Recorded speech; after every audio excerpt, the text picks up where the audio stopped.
할렐루야, 반갑습니다. 옆에 분들과 인사하겠습니다. 반갑습니다. 반갑습니다. 할렐루야. 오늘은 성령 강림 주일입니다. 성령님이 마가다락방에 예수님의 제자들에게 내리셔서 성령의 역사가 크게 일어난 그날을 기념하는 주일입니다. 기독교는 성령의 역사를 통해서 엄청난 역사가 크게 확장이 됐어요. 성령의 역사하기 전에는 하나님 말씀을 듣고 또 그 자체의 능력이 없었지만 성령이 역사한 이후에 제자들의 태도가 엄청나게 변화된 것입니다. 베드로를 예를 들게 되면 성령님이 역사하기 전까지는 비겁하게 예수님을 판 사람 아닙니까? 그런데 성령이 역사한 이후에는 담대하게 예수 그리스도를 증거하고 또 다른 제자들도 성령의 역사를 통해서 많은 행동의 변화가 있었습니다. 오늘 성령 강림 주일에 성령님에 대해서 우리가 의식하면서 성령님이 주로 어디에서 활동하시는가를 잘 아셔야 됩니다. 물론 성령님은 여러 교회 안에서 활동하지만 우리 개인적으로 오늘 포커스 맞추면 마음입니다. 오늘 본문의 말씀에 보면 이 마음의 관리가 얼마나 중요한가를 우리에게 말씀해 주고 있습니다. 창세기 1장 28절에 보면 하나님이 그들에게 복을 주어 그들에게 이르시되 생육하고 번성하여 땅에 충만하라. 땅을 정복하라. 바다의 고기와 공중의 새와 땅에 움직이는 모든 생물을 다스리라 하시니라. 아멘. 여기에 다스린단 말이 있습니다. 이 다스린다는 말은 조금 어렵게 느껴지겠지만 다스린다는 말과 관리한다는 말이 거의 비슷하게 사용하고 있습니다. 그래서 그러나 공통점이 있고 차이점이 있지만 다스린다는 것은 권위를 가지고 거역할 수 없게끔 이끄는 것을 다스린다 하고 관리한다는 것은 그 상황을 조직이나 상황이나 또 그것을 잘 될 수 있도록 끊임없이 관심을 가지고 섬기는 마음으로 이 관리하는 것을 말합니다. 그래서 오늘 이 말씀을 통해서 우리는 성령님이 우리 안에 계시기 때문에 우리 마음을 다스릴 뿐만 아니라 그 성령의 감동을 통해서 우리가 우리 믿음으로 우리 마음을 어떻게 잘 관리할 것인가 여기에 초점을 맞추고 여러분과 마음 관리에 대해서 이렇게 나누려고 합니다. 성도들은 어떻게 마음 관리를 해야 될까요? 첫째는 마음을 잘 지켜야 됩니다. 이 마음을 지켜야 되는데 지킨다는 것은 여러분 골키퍼가 지킴으로써 골이 들어가지 않는 것처럼 우리가 마음을 지켜야 돼요. 왜 마음을 지켜야 하는지를 알아야 됩니다. 예수께서는 사람의 속에서 나오는 것이 더럽다고 말했습니다. 우리 마음속에 악한 생각과 더러운 생각이 있기 때문에 이것들을 막고 관리하지 않으면 입을 통해서 삶을 통해서 밖으로 드러나기 때문에 이 마음 관리가 매우 중요합니다. 그래서 우리는 항상 마음을 바르고 의롭게 지키도록 애를 써야 돼요. 한순간도 마음을 놓게 되면 나도 모르게 옛 습관과 내가 여러분이 편하게 느끼는 그런 습관들이 겉으로 드러납니다. 특히 말을 통해서 많이 나오게 되는데 우리 마음속에는 악한 생각, 더러운 생각들을 우리가 관리를 할 때 거룩하고 또 바른 삶을 살 수가 있게 되는 것입니다. 우리 그리스도인들은 항상 예수님을 마음 중심에 모시고 의지하는 가운데 마귀의 유혹이 들어올 때 주님께서 물리쳐 주시도록 그분을 의지해야 됩니다. 이 말은 무슨 말이냐면 마귀는 우리를 직접적으로 영향을 미치거나 해하지는 못합니다. 그러나 인간의 마음속에는 악한 악한 부분들을 약점들을 알고 그걸 통해서 유혹을 해요. 유혹을 해서 우리 스스로가 죄를 짓도록 유도를 하는 겁니다. 여러분이 생각하는 마귀와 이 시험하는 마귀는 엄청 차이가 있습니다. 마귀는 정말 간악하고 나에 대해서 너무 잘 알고 있고 우리가 어떻게 넘어질 것인가 철저한 계산과 작전을 가지고 다가오는데 우리는 마귀 사탄의 이 존재 자체도 잘 알지 못하고 그것이 뭐 있느냐 영적인 세계에서 전혀 모르는 소경과 같은 그런 입장일 수가 있습니다. 그래서 우리는 소경이 골키퍼로 서 있으면 골이 다 들어가잖아요. 그래서 우리가 제대로 지킬 수 없는 겁니다. 우리가 아무리 자신하고 여러분 마음을 지키려고 해도 예수 그리스도를 통해서 오신 성령의 도우심이 없이는 우리가 마음을 관리할 수도 없고 제대로 지킬 수 없다. 이 사실을 인정하고 매 순간 성령님께 의지해야 됩니다. 여기서 이 성령님은 우리가 그냥 부탁한다고 들어주는 것이 아니라 예수 그리스도의 이름으로 기도하고 존중하고 모셔드릴 때 성령이 역사하기 때문에 많은 사람들이 성령님을 무슨 능력이나 또 그냥 내가 그냥 말만 하면 언제든지 줄 수 있는 그런 영적인 존재로만 쉽게 생각하는데 그렇지 않아요. 성령님은 예수님과 똑같이 하나님과 똑같이 하나님이세요. 그래서 성령님께 부탁을 하고 예의를 찾고 성령 안에서 늘 주님을 영광을 돌리는 마음의 태도가 매우 중요합니다. 성도들에게 있어서 이 마음의 태도는 굉장히 중요합니다. 신앙생활하는 사람들이 그 마음의 태도를 배우고 또 그걸 훈련하는 사람들이 삶에 무척 좋은 영향을 미치고 있는데 처음에 이 마음의 태도를 모르고 배우지 않은 사람은 그걸 바꾸려고 하면 거의 어렵습니다. 마치 플라스틱이 달궈졌을 때는 쉽게 돌릴 수 있지만 굳어져 버리면 옮길 수 없는 것처럼 우리 마음이 처음 신앙을 받았을 때 그 습관들을 제대로 잘 관리하지 못하기 때문에 그걸 바꾸려고 하면 부러지든지 아니면 엄청나게 어렵습니다.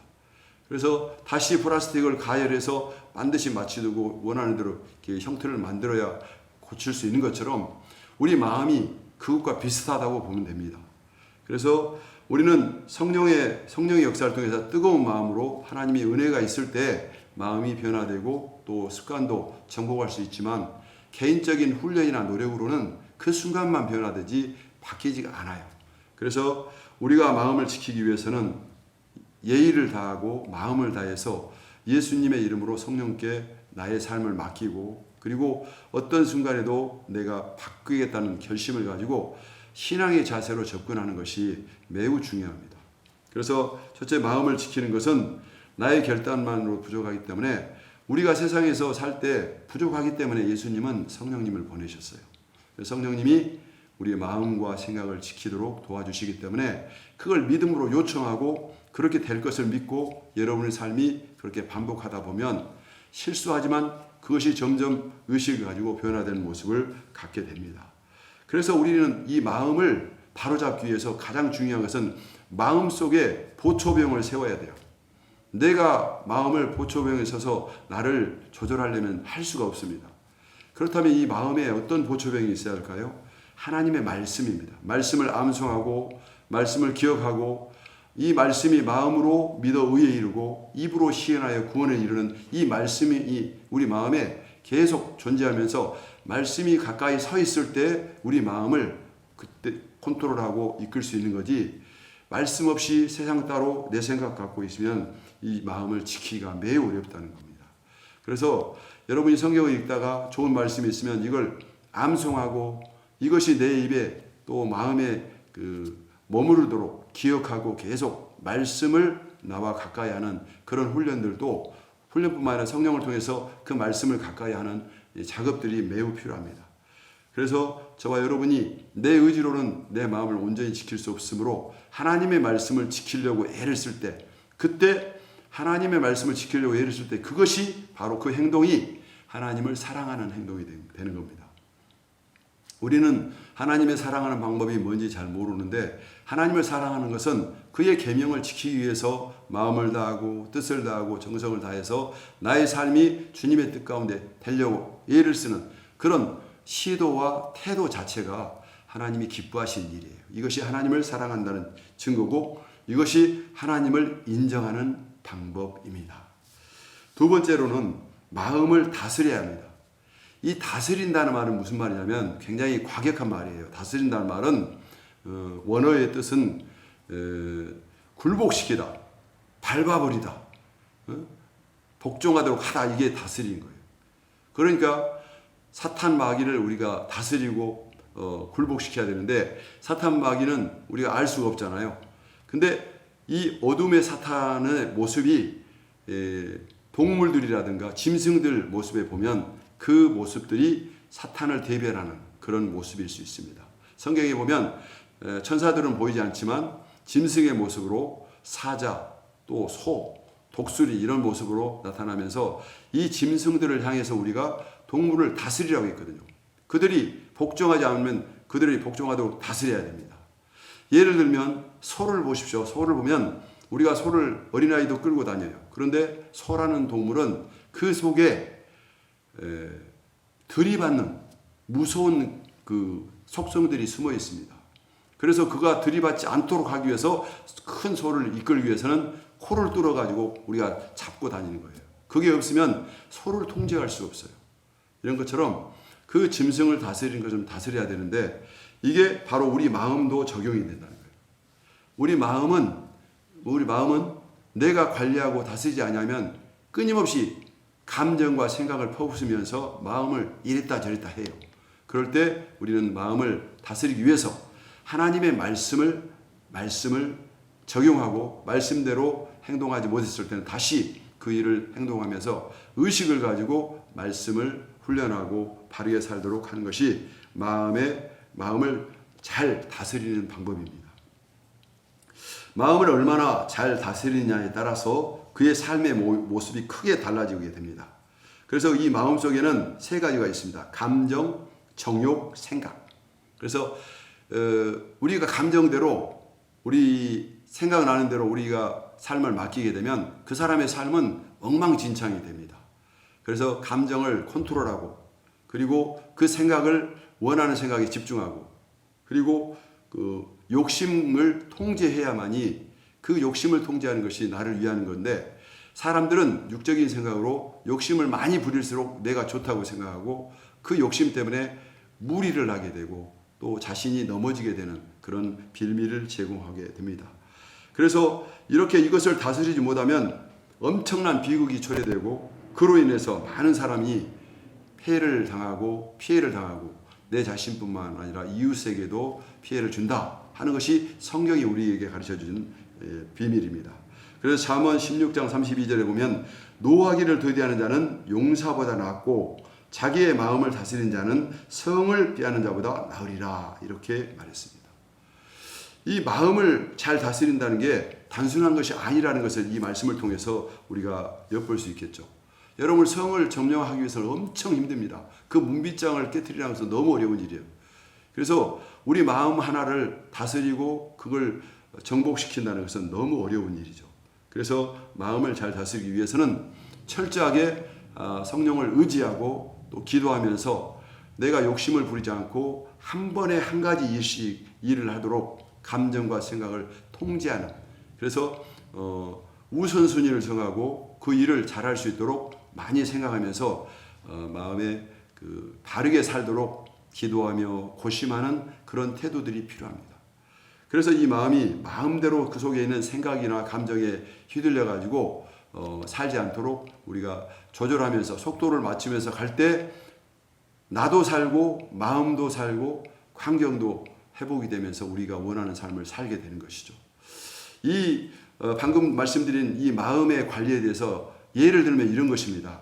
마차가 있잖아요. 마차가 있다고 생각했을 때 마차가 마부가 위에서 타고 앞에는 두 마리 말이 끌고 뒤에는 다른 사람들이 타는 그런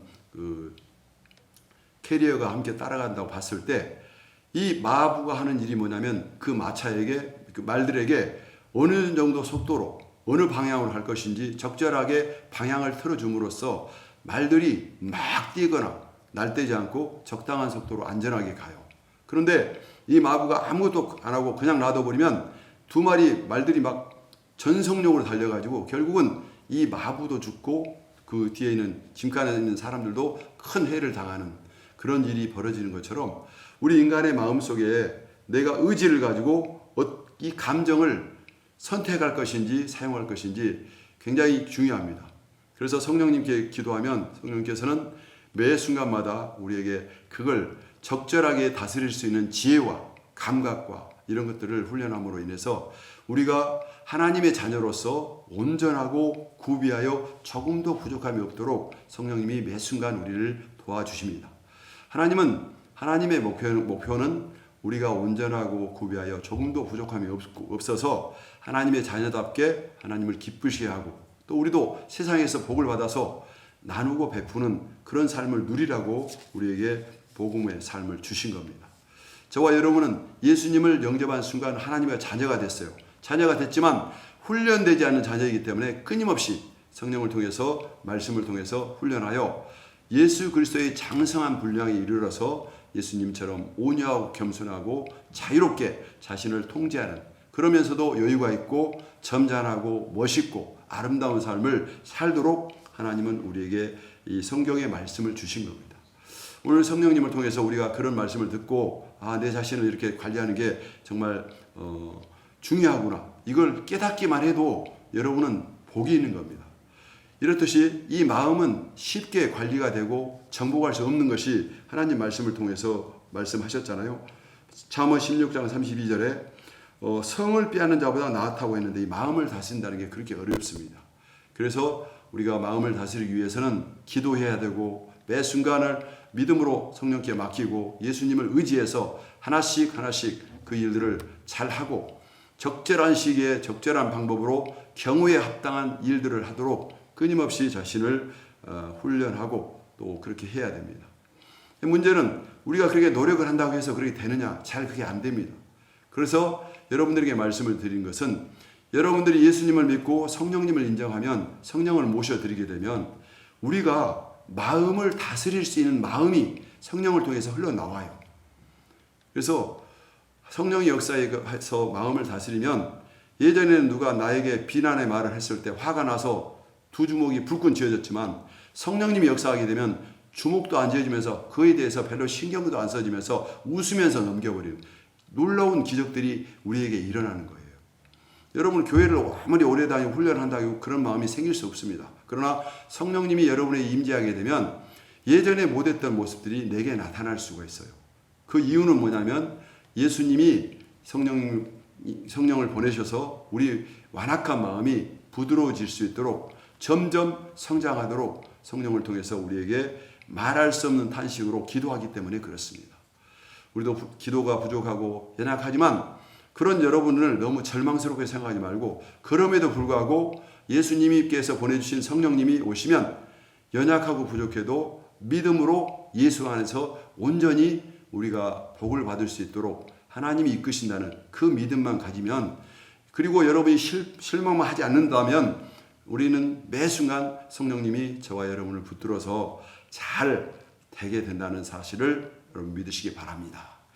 우리 옆에 분들과 이렇게 한번 말을 해봅시다. 잘 될 것입니다. 잘 될 것입니다.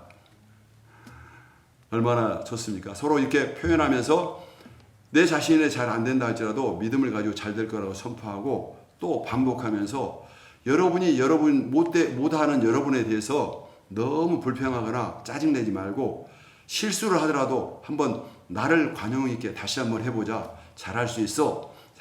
배영규. 이렇게 하면서 내 자신에게 다시 한번 기회를 주고 여유를 주고 또 격려를 할 때 그때 성령을 통해서 내가 더 그 잘못된 부분들, 실수했던 부분들이 회복이 되는 그런 체험을 하게 될 것입니다. 여러분, 한 가지 기억하세요.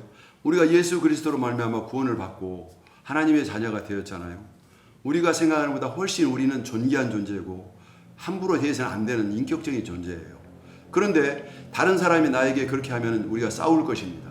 그런데 우리가 말씀을 자세히 읽다 보니까 우리는 성령님께서 사랑하는 우리 자신을 내 자신이 잘 모르고 계속 나를 속박하고 못된다고 스스로를 갉아먹는 영적인 적이 바로 내 자신이라는 것을 알게 되는 것입니다. 상담을 하다 보면 많은 사람들이 왜 힘들까 자세히 관찰해 보니까 그 사람들이 다른 문제가 없고 신앙이 없는 것도 아니에요. 근데 한 가지, 뭔가 조금 잘못하면 그걸 가지고 계속 완벽주의를 추구하면서 자기를 계속 억누르고 막 손톱으로 파듯이 가슴을 파다 보니까 마음에 피멍이 들어가지고 고통한 사람이 한둘이 아니에요. 여러분, 그렇게 하지 마세요. 여러분 인생은 더 존귀한데 왜 내가 그 작은 일 하나 안 됐다고 내 자신을 그렇게 힘들게 만듭니까?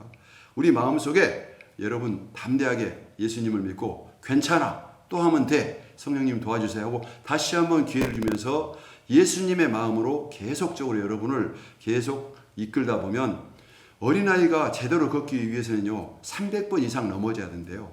그래서 그 사람이 바르게 하기 위해서는 최소한 300번 정도는 우리가 이끌고 인도하다 보면 어린아이가 뛰게 되고 걷게 되고 정상적인 삶의 구실을 하잖아요. 어린이들은 넘어지면서 한 번도 내가 못 걸을 거라고 생각을 안 한답니다.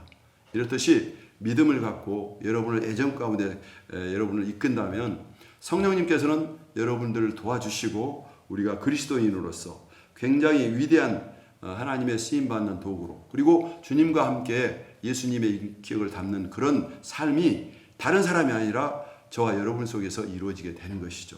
그래서 우리는 마음을 잘 다스려야 합니다. 세 번째 가장 중요한 것은 마음을 잘 단장해야 돼요. 여러분, 단장한다는 게 굉장히 중요합니다. 우리의 마음은 어떤 일을 만나도 온유하고 안정된 마음을 유지하도록 항상 마음을 단장해야 돼요. 마음이 온유해야 됩니다. 이 마음을 온유하게 하기 위해서는 말씀을 읽어야 되고 말씀을 가지고 기도해야 됩니다. 그럴 때 이 마음이 말씀과 기도로 온유해집니다. 여러분, 온유하다는 것은 뭐냐면 어떤 분야에 대해서 부드럽게 대처하고, 온유하다는 것은 굉장히 내 자신이 그 일에 대해서 잘하게 만든 거예요.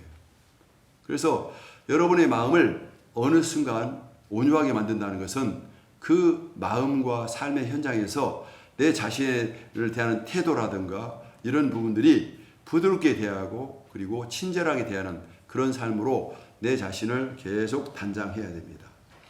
베드로전서 3장 4절에 오직 마음에 숨은 사람을 온유하고 안정한 심령에 썩지 아니할 것으로 하라. 이는 하나님 앞에 값진 것이니라 하고 있습니다. 하나님 앞에 값진 인생이 되려면 먼저 온유하고 그 마음을 단장해야 한다는 겁니다. 그래서 우리는 하나님 앞에 존귀한 존재인데 이 마음을 온유하게 만들어서 단장하는 그런 훈련들을 여러분의 삶 가운데 매일 해야 됩니다. 여러분들이 밖에 나갈 때 다른 사람을 만나거나 좋은 자리에 갈 때 얼굴을 단장하고 또 외모를 단장한 것은 그 사람들을 향해서 나의 자존감과 내 자신이 얼마나 아름다운가를 표현하기 위해서 여러분 스스로가 단장하는 거 아니겠습니까? 이렇듯이 우리 마음도 잘 가꾸고 다스리게 되면 마음이 온유해져서, 온유하게 되면 어떤 순간에도 넘어지지 않고 부드럽게 대처하고, 그리고 그 일이 끝날 때까지 힘이 빠지지 않은 그런 유연함을 갖게 됩니다. 온유하면은 두 가지 특징이 있습니다. 온유하면은 첫째, 자신의 의를 나타내지 아니하고 화를 부드럽게 참아내는 것이 온유함입니다. 우리는 온유할 때 우리는 내 의나 내가 옳은 것을 자랑하거나 나타내려고 하는 내 속에서 튀어나오는 송곳과 같은 그런 마음들을 자제하게 됩니다. 그리고 화가 나는 경우가 있습니다. 근데 이 화를 부드럽게 참아내면서 화가 아니라 화를 에너지로 바꿈으로써 열정으로 바꾸는 그런 일들이 온유함의 특징입니다. 두 번째로, 하나님의 손에 모든 것을 맡기고 기꺼이 넘치는 뜻을 넘친다는 뜻입니다. 온유하다는 뜻은 내가 모든 일을 다 하는 것이 아니라 힘들고 어려운 일을 주님께 맡기고, 작은 일을 할지라도 하나님께 맡기고, 하나님이 맡았으니 잘 될 걸 믿고 하나님과 동업하고 하나님께 여쭤보고 하나님께서 배우려는 자세, 이게 바로 온유한 마음의 핵심이라고 볼 수 있습니다. 마가복음 11장 15절에서 17절에 보면 예수님께서 성전에 가셔서 거룩한 기록된 바 내 집은 만민의 기도하는 집이라고 칭함을 받으리라 하면서 그 성전에 있는 많은 사람들을 이렇게 채찍을 만들어서 이렇게 쫓아냈어요. 많은 사람들이 예수님이 온유하지 못하고 분노를 내는 그 모습을 보면서 굉장히 이해를 못하는 부분이 있을 것입니다. 여러분, 예수님의 그 모습이 바로 하나님의 모습으로서 온유함의 가장 좋은 이상이라고 볼 수가 있습니다. 온유하다는 것은 약해가지고 남이 무엇을 하든지 가만히 있는 것이 아니라 하나님의 성전, 하나님께 모독받았을 때 우리는 마음을 다하여 그것이 잘못됐다고 지적하고 바로잡는 그런 적극적인 분노가 필요합니다. 하나님의 분노는 인간을 증오하며 심판을 목적으로 하는 분노가 아니라 그 인간을 새롭게 하며 구원하고자 하는 사랑의 분노를 말합니다. 그래서 이 온유함이 그리스도의 사랑의 분노로 바뀌어서 삶을 개선하고 하나님의 영광을 돌리고 그런 일들을 통해서 우리의 온유함이 내 자신만 다스린 것이 아니라 환경과 삶 속에 하나님의 모습, 예수님의 모습을 재현하는 것입니다. 예수님은 항상 온유해서 아무 적과 싸우면서 그냥 십자가에서 죽어지는 연약한 존재가 아니었어요. 예수님은 하나님의 성전이 모독을 당할 때 그 속에 있는 장사하는 모든 사람을 쫓아내고 채찍으로 그를 때리면서 하나님의 교회가 어떠한 교회인가를 저희들에게 일깨워주는 결단이 있었던 것입니다. 이로 인해서 예수님의 인기라든가 예수님이 많은 오해를 받을 수 있지만 그걸 개의치 않고 하나님의 영광을 위해서 교회의 참 의미를 전파하기 위해서 이 일을 행함으로써 이 분노가 악한 분노가 아니라 하나님을 사랑하는, 그래서 그렇게 해야만이 너희들도 하나님 앞에 복을 받는다는 그런 계시의 움직임이 바로 사랑의 분노였던 것입니다. 우리의 온유한 마음이 주님의 이런 마음과 연결되어 가지고 잘못한 것에 대해서 예수님의 이름으로 그걸 지적하고 그 개선하도록 애를 쓰며 결단하는 그런 결단들이 매 순간마다 우리에게 있어질 때 우리의 삶은 개혁이 되고 주님의 아름다운 모습으로 인해서 삶이 달라지게 되는 것입니다. 오늘 이 말씀을 통해서 성도들은 마음 관리를 잘해야 된다고 말씀을 드렸습니다. 여러분이 관리를 잘한다는 것은 이 관리를 통해서 다스리고 관리하는 것을 통해서 생육하고 번성하고 땅에 충만하고 하나님의 복이 우리에게 오게 하는 놀라운 비결들을 우리에게 말씀해 주고 있는 겁니다. 예수님을 믿는 사람들은 우리가 연약하지만 성령이 주신 지혜를 가지고 우리 마음을 다스릴 수 있고 지킬 수도 있고 그리고 마음을 단장할 수도 있는 그런 능동적인 삶을 살 수 있게 되는 것입니다. 오늘 그 예수 그리스도 이름으로 오실 성령님이 여러분의 삶 가운데 이 말씀대로 계속 나에게 이런 일을 행하고 계시는구나, 이 사실을 깨닫고 여러분이 그 성령님께 기도하며 맡기고 여러분 스스로도 자신을 마음을 관리하고 또 관리하기 위해서 말씀을 마음에 묵상하고 말씀대로 살아야겠다는 결단을 가지고 또 하나님의 이름이라든가 성전이 모독을 당할 때 당당히 일어서서 한 말을 하고 또 그들을 향해서 불의를 향해서 영적인 사랑의 분노를 표현할 수 있다면 저와 여러분은 하나님의 성령 안에서 하나님이 기뻐하신 일을 행하게 되는 것이고 이것이 우리가 영적으로 먹는 영의 양식입니다. 그래서 이 양식을 계속 먹고 성장함으로 우리는 점점 더 하나님의 용사, 하나님의 자녀답게 세상에 살아가면서 여러분의 마음은 항상 든든하고 그리고 하나님의 사랑을 받음으로 여러분이 손으로 하는 것마다 잘 되는 놀라운 축복을 받을 줄 믿으시기 바랍니다. 이 말씀처럼 그렇게 되시기를 주님의 이름으로 축원합니다. 여러분의 마음을 잘 다스리고 또 관리하여서 여러분의 마음에 풍성한 것처럼 환경이 새로워지고 예수를 닮고 복된 삶이 되시기를 예수 그리스도의 이름으로 축원합니다. 기도하겠습니다. 하나님 아버지 참으로 감사합니다. 오늘 우리에게 성령님 보내주셔서 우리 마음을 관리하게 하시고 성령의 역사를 통하여 우리 마음을 이끌게 하신 것을 감사드립니다. 이 마음이 얼마나 힘들고 어려운지 성을 빼앗는 것보다 어렵다고 했는데 우리의 노력과 우리의 관심으로는 너무 부족합니다. 그러나 예수님의 이름으로 오실 성령님께서 우리 마음을 다스리고 또 관리해 주셔서 더욱더 세련되고 하나님의 마음을 기쁘게 해드리는 영적 용사가 되고 또 삶의 현장에서도 인정받는 복된 인생이 되게 하여 주시옵소서. 특별히 소중한 교회를 사랑하시고 오늘 함께 예배하는 모든 분들에게 복을 내려 주시옵소서. 가정에 복을 허락해 주시옵소서. 그리고 사업마다 하나님의 말씀으로 믿음으로 성장하고 사업이 번창하여 유명해지도록 주께서 은혜 위에 은혜를 베풀어 주시옵소서. 감사하며 축복하고 예수님의 이름으로 기도합나이다. 아멘.